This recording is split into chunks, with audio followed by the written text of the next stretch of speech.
y'all. Before I even get into it, I want to say thank you, huge thank you. He couldn't be here today, to our fearless leader today, Pastor Stephawn Lindsay, and I also want to thank my Offspring family, so can we give it up for them? All right, so if you don't know who I am again, my name is Makai McKinney. I am a freshman at Virginia State University. I faced my first semester, so I'm so happy for that. But also, if you have the Bible, if you have the Bible app, smartphones, dumb phones, whatever you got, you can turn with me to on the Bible app to Daniel chapter 3, verses 14 through 18. Daniel chapter 3, verse 14 through 18. Once you got it, say, I got you, Kai. You got it. Daniel chapter 3, verses 14 through 18. Y'all got me? Y'all cool? Alright, so Daniel chapter 3, verses 14 through 18 says, Nebuchadnezzar said to them, Is it true, Shadrach, Meshach, and Abednego, that you refuse to serve my gods or to worship the gold statue I have set up? I will give you one more chance to bow down and worship the statue I have made when you hear the sound of my musical instruments. But if you refuse, you will be thrown immediately into the blazing furnace, and then what God will be able to rescue you from my power? Shadrach, Meshach, and Abednego replied, O Nebuchadnezzar, we do not need to defend ourselves before you. If we are thrown into the blazing furnace, the God whom we serve is able to save us. He will rescue us from your power, your majesty. But even if he does, we want to make it clear to you, your majesty, that we will never serve your gods or worship the gold statue you have set up. Well, before I even get into it, I want to take y'all back to Perrywood Elementary, 2008. I know some people was probably just being born, bless your hearts. But I was in the 4th grade, and on this particular day, it was my birthday. And usually, my amazing parents, they will always give me McDonald's during lunch. And they would give me this sandwich. And this sandwich, they don't sell it at McDonald's no more, but this was the sandwich before Popeyes, before the Chick-fil-A sandwich. This sandwich is called the Southern Style Chicken Sandwich, right? So I would have that, some fries, an Oreo McFlurry, and it would be a great day. So unfortunately this day, my parents was working. They said unfortunately they wouldn't be able to give it to me today, so they would have my grandma come. So my amazing grandma, she's like, oh yeah, she could bring them. And she could also bring cupcakes as well. So I'm like, bet, we got cupcakes, McFlurry, Southern Style Chicken Sandwich, fries, I'm good. So I walk into the classroom, and everybody's saying, happy birthday, Kai. So I'm feeling like the man, and I know I'm not gonna have the regular lunch, so I stepped to my man, I'm like, hey bro, real talk, I'm not gonna have that same lunch y'all usually have. I'm about to get a Southern Style Chicken Sandwich, fries, Oreo McFlurry, and my grandma bringing some cupcakes. So he's like, what? So I said, yeah, what's up? So back then I was also like a ladies man too. Don't hate. Don't hate the player, hate the game. Okay. So, I would step to one of the girls in the class, I'm like, listen, I know we're gonna be at lunch, but I probably won't be able to sit with you because I'm about to get this grub on. She said, it's okay. So I was like, hey, if you want some cupcakes, you feel free to come. She said, bet.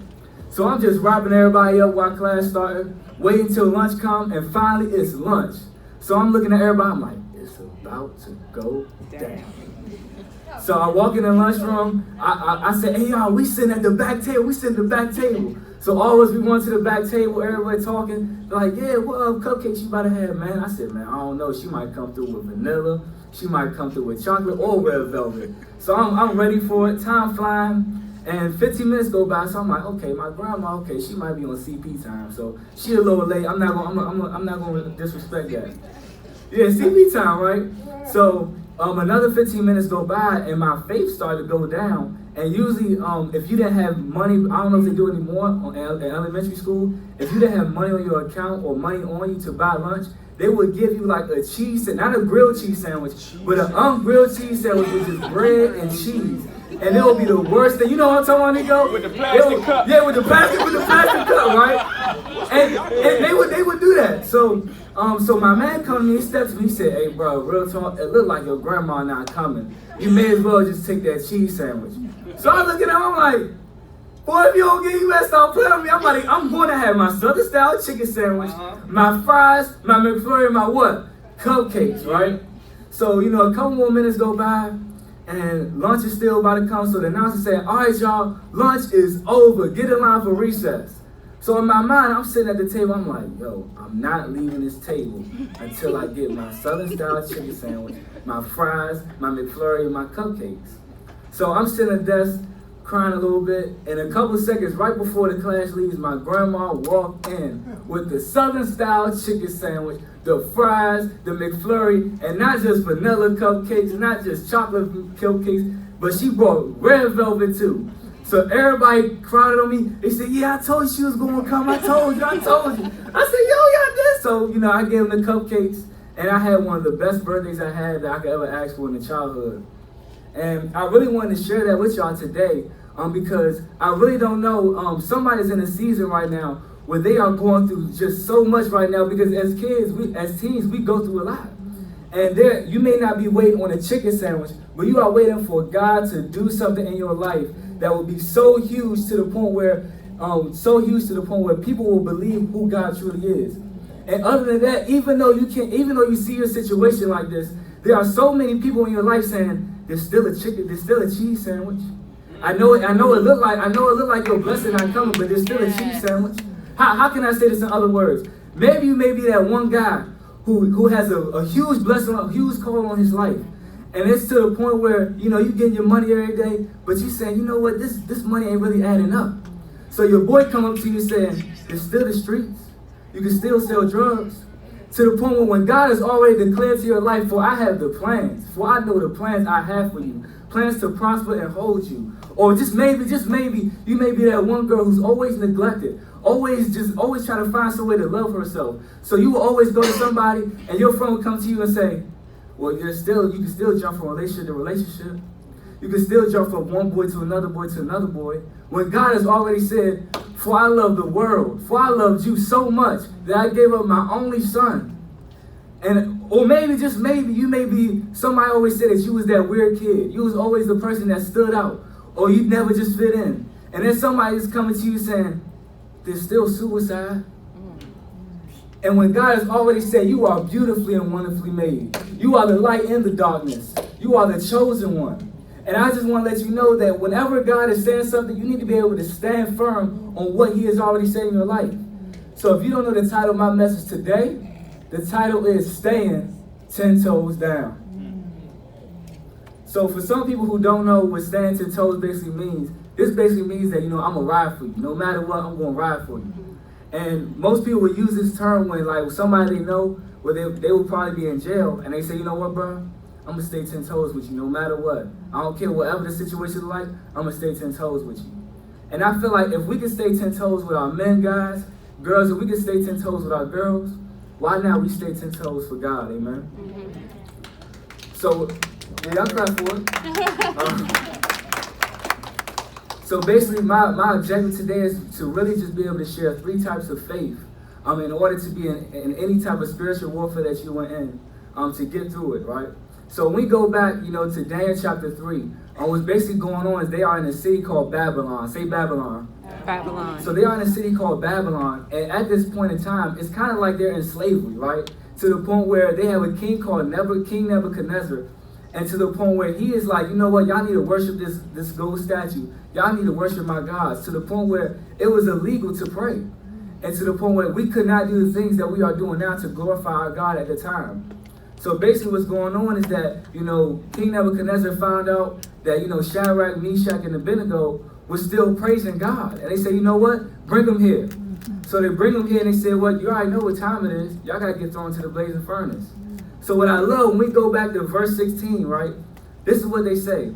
This is what they reply. They say, Shadrach, Meshach, and Abednego replied, O Nebuchadnezzar, we do not need to defend ourselves before you. If we are thrown into the blazing furnace, the God whom we serve is able to save us.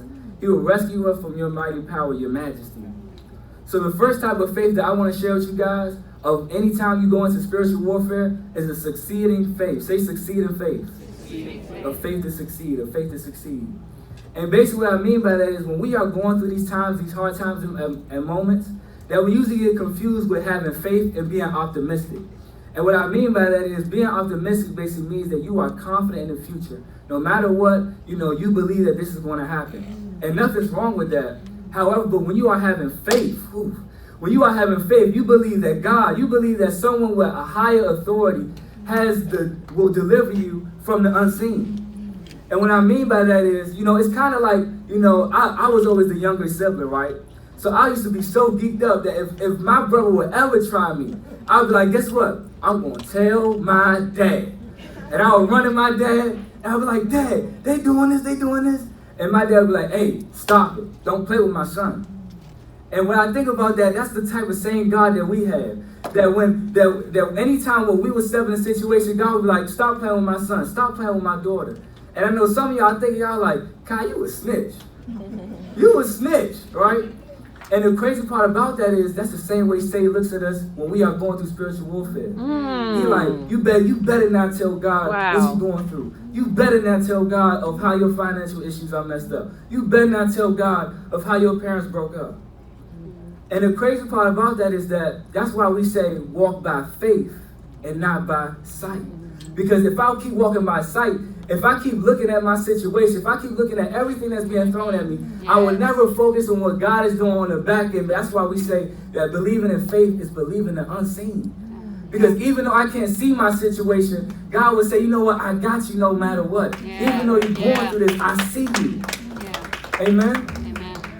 So what I also love, though, in this same verse, is that they say, in verse 16, they say, if we are thrown into the blazing furnace, the God whom we serve is able to save us. If we are thrown into the blazing furnace, if we are thrown into the blazing furnace, if we are thrown into the blazing furnace. Somebody say blazing furnace. Blazing furnace. I don't know what your blazing furnace is, but if you are thrown into depression, if you are thrown into anxiety, if you are thrown into the streets, if you are thrown into that family situation that you never want to be in, I just want to let you know that you will be rescued. So, but this the crazy part. They say this, but the next thing that they say, y'all, is straight gangster. Straight hard. Like, this thing was so hard that they said, this is something they should put in an NBA Youngboy song. Real talk. This is something like real talk. So this is what they say, y'all. They say, but even if he doesn't. In other words, even if I gotta die, we want to make it clear to you, your majesty, that we will never serve your gods or worship the gold statue you have set up. Yes. So now we first, when we go through these seasons, we can first have a succeeding faith. The next faith that I want to talk about having when we are going through something is a satisfying faith. Somebody say satisfying faith. Satisfying faith. A faith that is satisfied. And the great thing about that is that, and most times, to be real, anytime we are in a situation that seems unfair, we feel like, God, you owe us. To the point we like, you know what, God, you let that person pass away in my life. You owe me. God, you let my parents split up. You owe me. God, you allowed them to switch up on me. You owe me. God, you allow all these things to happen and you owe me, y'all. But y'all, if you just reflect on what God has already done, if you just reflect on how God loves you so much that he sent his only begotten son to die for you, if you just reflect of how every time you wake up out of your bed, you have a new 24 hours at purpose. If you just reflect how you can see me and I can see you, if you could just reflect, we will come to a point and place where we say, what, you know what, God? I know I'm going through this, but you don't got to do nothing else. You don't have to do anything else because you have already done enough in my life. Amen? And the crazy part about this is that, most people don't even look at this, is that they made the option to actually be thrown into the furnace. They could have went up to King Nebuchadnezzar and said, we wasn't praying to these people. We wasn't praying to our God. Or they could have went straight up and just in the first they couldn't even do it. They could have just worshiped the statue. And when I think about that, and most times that when we are thrown into the blazing furnace, when we are thrown into these hard times in life, that we basically feel like, God, can you please escape? Please let me escape like this. God, I'll do this to just let me escape this situation. And when I'm thinking about that we want an excuse to get out, but they are asking for an excuse to get in. They are saying, God, throw me in the blazing furnace. Throw me in temptation. Throw me in depression. And the reason why that is the reason why they want to be thrown into the blazing furnace is because they don't see God as they don't see that God is trying to harm them. They see God as developing them. And then most times when we are in these tough times and seasons, that we need to understand that God isn't doing this because he wants us to be hurt. He doesn't want to do this just so that we can be embarrassed, just so we could be all these types of things, but he wants us to develop us. And basically, I can give you one example. Basically, most times we'll feel like, God, you owe me because you let that person switch up on me. When in the meantime, God is saying, you know what, they got to go. That purpose, listen, I've grown you so much higher in purpose that they need to go. Other than that, I'm building character in you. I'm building all these types of things in you in every season of your life so that you can be where I called you to be. So basically, just to sum it up, after what happened, basically what's going on is after that, so once King Nebuchadnezzar said, once he found out that they wasn't rocking to be thrown to the furnace, he started to get fed up. So he said, you know what? Make that fire 7 times hotter. Make it 7 times hotter. So they make it 7 times hotter, and they throw it to the blazing furnace. So it basically goes on, but King Nebuchadnezzar gets so confused. He gets so confused because he don't see 4 people untouched. He don't see 3 people untouched, but he see 4 people untouched. And he said the 4th one looks like the Son of God. And the crazy part, I'm going to start right here real quick, because he said, and the Hebrew word for 4th means dialect, which basically means door. So basically, anytime when we are in the blazing furnace of our lives, God has a way of opening us, of getting out of any blazing furnace that we are thrown in. So in verse 28, so first we have a succeeding faith, we have a satisfying faith. Verse 28, it says, Then Nebuchadnezzar said, Praise to the God Shadrach, Meshach, and Abednego. He sent his angel to rescue his servants who trusted in him. They defied the king's command and were willing to die rather than worship or serve any god except their own God. So mind you, this is the same person who threw Shadrach, Meshach, and Abednego into the blazing furnace for serving the God that he's praising right now. So now when we talk about having a succeeding faith, we talk about having a satisfying faith. Now I want to talk about having a saving faith. And matter of fact, just say it one more time. Say saving faith. Saving faith. A faith to save. And the reason why I say that is because when you are in these seasons of life where you look like, I don't know what's going on, God, that you will start having a huge faith to the point where people who don't believe in God start to believe who you believe in.